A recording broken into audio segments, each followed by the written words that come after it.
आइए दोस्तों, आज हम लोग कॉम्बिनेशन ऑफ रजिस्टर के बारे में पढ़ेंगे।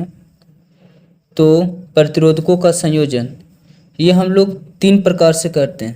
पहला आपका है श्रेणी क्रम संयोजन, यानी जिसे हम सीरीज कॉम्बिनेशन कहते हैं। दूसरा आपका है समानांतर क्रम संयोजन, जिसे पैरेलल कॉम्बिनेशन कहते हैं। तीसरा आपका है मिश्रित क्रम संयोजन, जिसको मिक्स कॉम्बिनेशन कहते हैं। तो श्रेणी क्रम संयोजन को हम लोग श्रृंखला क्रम संयोजन भी कहते हैं और समानांतर क्रम को हम लोग पाशार्व क्रम भी कहते हैं। तो दोनों तरह से क्वेश्चन में आ सकता है, तो आपको ध्यान रखना पड़ेगा। तो चलिए हम लोग पहला श्रेणी क्रम यानी श्रृंखला क्रम संयोजन के बारे में जानेंगे। तो हम लोग इस परिभाषा से देख लें कि श्रेणी क्रम यानी श्रृंखला क्रम संयोजन किसे कहते हैं। तो जैसा कि देख पा रहे हैं कि दो या दो से अधिक प्रतिरोधकों यानी रजिस्टर को इस प्रकार से जोड़ा जाए ताकि सभी प्रतिरोधकों से समान विद्युत धारा प्रवाहित हो। कहने का मतलब है कि दो या दो से अधिक प्रतिरोधकों को इस प्रकार जोड़ें ताकि सभी प्रतिरोधकों के समीप विद्युत धारा का मान समान प्रवाहित हो। तो हम इस संयोजन को हम श्रृंखला क्रम या श्रेणी क्रम संयोजन कहते हैं। तो आइए हम इस फिगर से समझें। यहाँ पर हमने टोटल वोल्टेज यानी बैटरी लगाए हैं और इसमें करंट आई जो कि कुल विद्युत धारा है, और ये R1, R2, R3, R4 ये चार रजिस्टर आपस में जुड़े हुए हैं। और यहाँ पर आपका स्विच है, स्विच अभी बंद की स्थिति में है।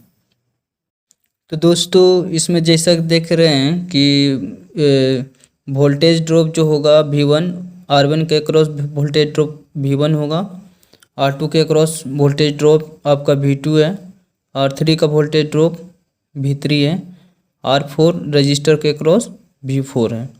तो सभी प्रतिरोधकों के अक्रॉस जो वोल्टेज ड्रॉप होगा आपका वो अलग अलग होगा और विद्युत धारा का मान सभी के अक्रॉस समान प्रवाहित होगा। तो चलिए इसको हम इक्वेशन के माध्यम से देखते हैं।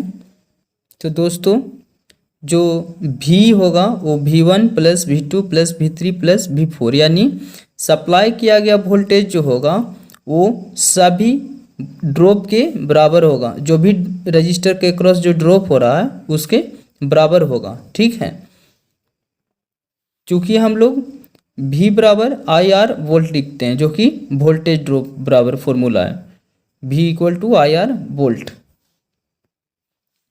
तो जैसा कि दोस्तों हम यहाँ पर बता रहे हैं कि V equal to I into R equivalent. R equivalent का मतलब तुल्य प्रतिरोध, यानी सारे प्रतिरोध को जोड़ने के बाद जो प्रतिरोध आएगा उसको हम तुल्य प्रतिरोध बोलते हैं। क्योंकि ये टोटल वोल्टेज है तो टोटल करंट गुना टोटल प्रतिरोध, जब गुना करेंगे तो वोल्टेज ड्रॉप टोटल निकल चुका होगा। तो यहाँ पर देख रहे हैं जो टोटल वोल्टेज को हमने लिखा टोटल करंट गुना टोटल प्रतिरोध equal to I into R1। ये V1 के क्रॉस कितना वोल्टेज ड्रॉप हुआ है I इंटू R1, V2 के क्रॉस कितना हुआ है I इंटू R2, उसी तरह से V4 के क्रॉस I इंटू R4। तो जैसा कि इसमें देख रहे हैं कि सभी विद्युत धारा का मान सप्लाई किया विद्युत धारा का मान के बराबर है और सबका रेजिस्टेंस अलग अलग है। तो वोल्टेज ड्रॉप दोस्तों वो रेजिस्टेंस के वैल्यू पर डिपेंड करेगा। जिस रेजिस्टेंस का वैल्यू ज़्यादा होगा उसका वोल्टेज ड्रॉप ज़्यादा होगा और जिस रेजिस्टेंस का प्रतिरोध कम होगा उसमें वोल्टेज ड्रॉप कम होगा।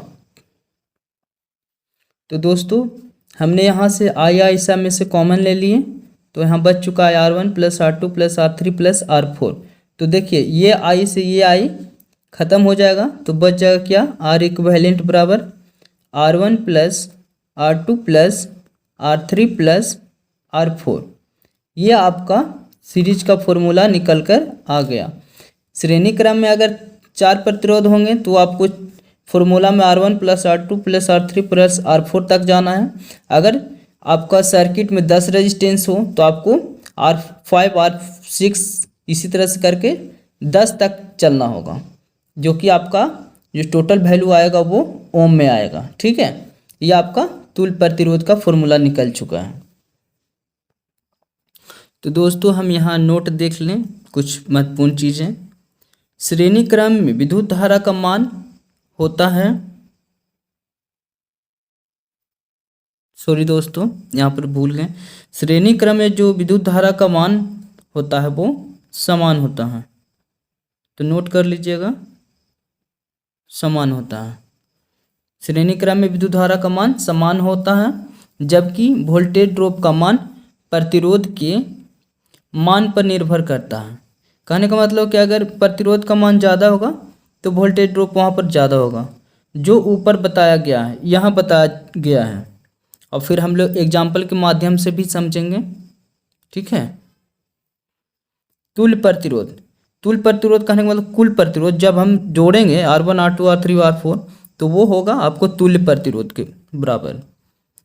तो जो तुल्य प्रतिरोध का मान होगा वो दिया गया प्रतिरोध के मान से बड़ा होगा। कहने का मतलब है कि यहाँ पर जो R1 R2 R3 जो भी दिया होगा प्रतिरोध उसके मान से हमेशा ये बड़ा होगा। ये पॉइंट आपको बता रहा है कि यदि एक प्रतिरोध खराब हो जाए, कहने का मतलब है कि एक प्रतिरोध खुला परिपथ हो जाए तो बाकी सभी प्रतिरोध